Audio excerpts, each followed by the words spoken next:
আসসালামু আলাইকুম বন্ধুরা, সবাই কেমন আছেন? আশা করি সবাই ভালো আছেন। আজকে আমি আরও একটি রেসিপি নিয়ে চলে আসলাম। আজকে আমি তৈরি করে দেখাবো শুধুমাত্র গুঁড়া দুধ দিয়ে কীভাবে দুধের ছানার মতো রসমালাই তৈরি করতে হয়, সেই রেসিপিটি তৈরি করে দেখাবো।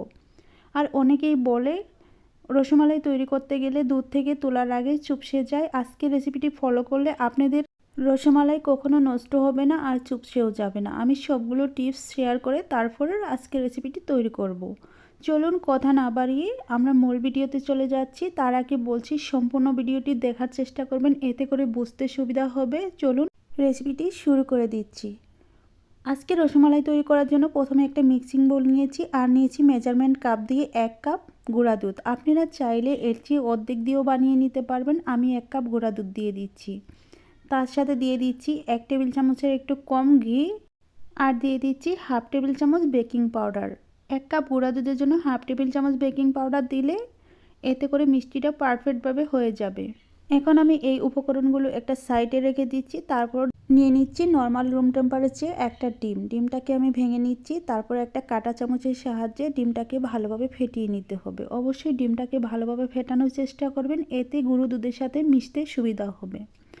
আর যতক্ষণে আমি ডিমটা ফেটিয়ে নেব ততক্ষণে আমি বলছি আপনারা গুঁড়ো দুধগুলো নেওয়ার চেষ্টা করুন ফুল ক্রিমের, এতে করে মিষ্টিগুলো খুবই সুন্দর হবে। আর আমি ডানো ব্র্যান্ডের গুঁড়ো দুধের প্যাকেটগুলো নিয়েছি।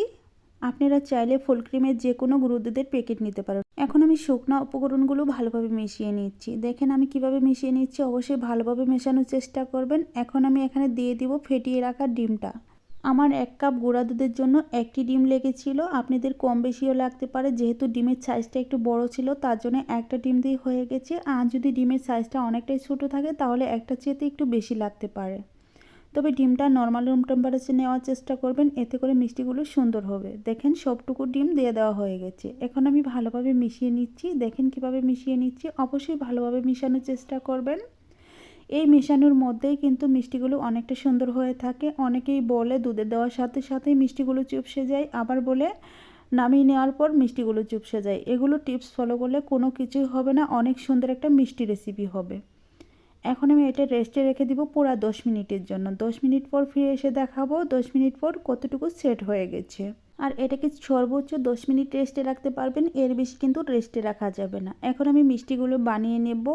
তার জন্য হাতে একটু ঘি লাগিয়ে নিচ্ছি আর একটা মেজারমেন্ট চামচ নিয়ে নিচ্ছি। আমি একটা টেবিল চামচ নিয়ে নিচ্ছি। আর এই চামচ দিয়ে বানালে সবগুলো মিষ্টি একই রকম হবে আর এক সমান হবে। তার জন্য আমি চামচ দিয়ে মেপে মেপে মিষ্টিগুলো বানিয়ে নিচ্ছি। আর মিষ্টিগুলোর সাইজ কিন্তু অনেকটাই বড় বানিয়ে নিচ্ছি। এখানে 1 কাপ গুঁড়ো দুধ থেকে 17 থেকে 18টা মিষ্টি হবে, এর বেশি হবে না। দেখেন মিষ্টিগুলো একটু প্রথমে গোলাকার করে নিচ্ছি, তারপর লম্বাটে করে বানিয়ে নিচ্ছি। খুবই সুন্দর হয়েছে, কোনো রকম ফাটল নেই। অবশ্যই এই বিষয়টা খেয়াল রাখতে হবে, মিষ্টির গায়ে যেন কোনো রকম ফাটল সৃষ্টি না হয়। একটা বানিয়ে নিয়েছি, সেমভাবে আমি আরেকটা বানিয়ে দেখাচ্ছি। খুবই সহজ, খুব সুন্দরভাবে মিষ্টিগুলো তৈরি করে নেওয়া যাচ্ছে। আর যত সুন্দর মিষ্টি হবে তত মজার রসমালাই হবে, এই বিষয়টা খেয়াল রাখতে হবে। আর আপনারা কি করেন, টেনে টেনে রেসিপি দেখেন, এতে করে খুব সুন্দর একটা রেসিপি পান না, তখন কিন্তু মনটাও খারাপ হয়ে যায়। অবশ্যই একটু সময় নিয়ে দেখার চেষ্টা করবেন, এতে করে সাকসেস হবেন। তো দেখেন আমার সবগুলো মিষ্টি বানানো হয়ে গেছে একইভাবে। এখন আমি এই মিষ্টিগুলো সেদ্ধ করার জন্য চুলায় চলে যাব। চুলায় আমি এখন মালাই বসিয়ে দিব আর এই মালাইয়ের উপরে মিষ্টিগুলো সিদ্ধ করে নিব। এখন আমি এটাকে একটা সাইড করে রেখে দিচ্ছি। তারপর আমি চুলায় চলে যাচ্ছি। চুলায় আমি একটা হাঁড়ি বসিয়ে দিয়েছি আর এখানে 500 গ্রাম দুধ নিয়েছি। 500 গ্রাম দুধের সাথে আমি মেজারমেন্ট কাপ দিয়ে 1 কাপ পানি মিশিয়ে নিয়েছি। দুধটা যেহেতু অতিরিক্ত ঘন তার জন্য আমি পানি মিশিয়ে দুধটা পাতলা করে নিয়েছি। এখন আমি দিয়ে দিচ্ছি স্বাদ মতো চিনি। আপনারা চাইলে মিষ্টি খাবারের যেরকম মিষ্টি পছন্দ করেন ঠিক সেরকমভাবে মিষ্টিটা দিয়ে দিবেন। আমি একটা বলক তুলে নিব, তারপর এখানে মিষ্টিগুলো ছেড়ে দিব। অতিরিক্ত ঘন করার মালাইতে মিষ্টি ছেড়ে দিলে মিষ্টিগুলো কিন্তু খুব তাড়াতাড়ি চুপসে যাবে আর ভিতরে সিদ্ধ হবে না। এখন আমি একে একে সবগুলো মিষ্টি দিয়ে দিচ্ছি। আপনারা চাইলে একটু মিষ্টি খাবারের লবণ পছন্দ করলে এখানে একটু লবণ দিয়ে দিতে পারেন, আবার চাইলে একটা এলাচ ফেলে দিতে পারেন ভালো একটা ফ্লেভারের জন্য। এটা আপনাদের ইচ্ছা মতো করে নিতে পারেন। সবগুলো মিষ্টি দেওয়ার পর আমি ডেকে দিচ্ছি। ডেকে দিয়ে হাই হিটে আমি জাল করব মিষ্টিগুলো।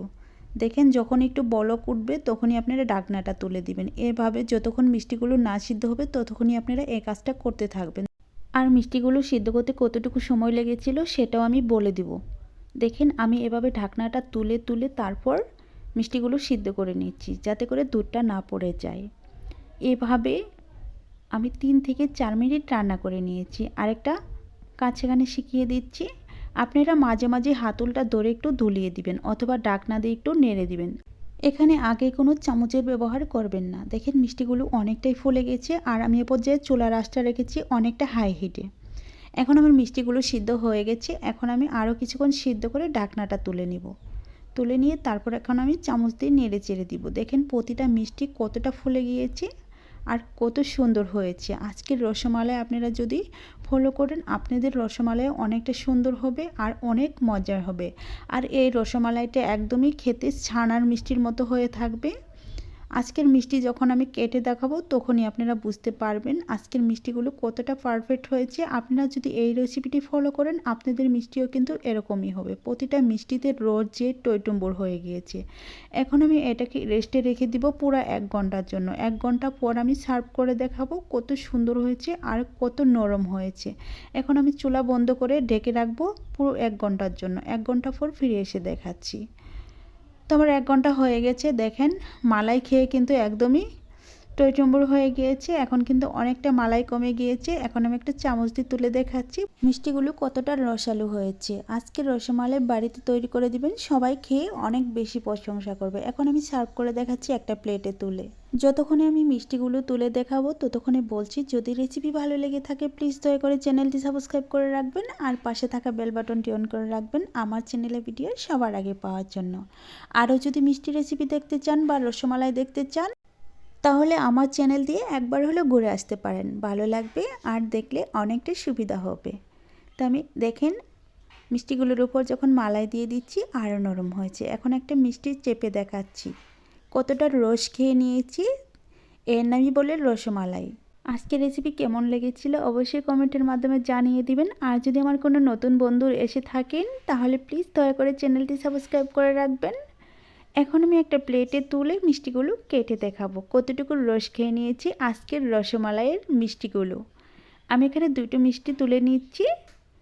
তুলে নেওয়া হয়ে গেলে এখন আমি একটা কাঁটা চামচের সাহায্যে কেটে কেটে দেখাচ্ছি। দেখেন ভিতরটা দেখেই বুঝতে পারছেন একদম ছানার তৈরি রসমালাই। আর এই রসমালাই দেখতেও যেমন সুন্দর, খেতে কিন্তু অসম্ভব মজার হয়ে থাকে। তো দেখেন খুবই সুন্দর আর কতটা নরম হয়েছে, কত তুলতুলে হয়েছে আর কত সুন্দরভাবে সিদ্ধ হয়েছে। না দেখলেই বুঝতে পারবেন না, একটু ভালোভাবে দেখে নেওয়ার চেষ্টা করেন। আর আপনারাও এইভাবে মিষ্টি বানানো বা রসমালাই তৈরি করা শিখে নেবেন। আর এখানে 1 কেজিরও বেশি রসমালাই হয়েছিল, আমি মেপে দেখেছি। তো আজ বিদায় নেওয়ার পালা। আজ এই পর্যন্তই। ভালো থাকবেন, সুস্থ থাকবেন, আল্লাহ তাআলার কাছে এই কামনা করে বিদায় নিচ্ছি। পরবর্তীতে আবার কোনো রেসিপি নিয়ে দেখা হবে। ততক্ষণে খোদা হাফেজ।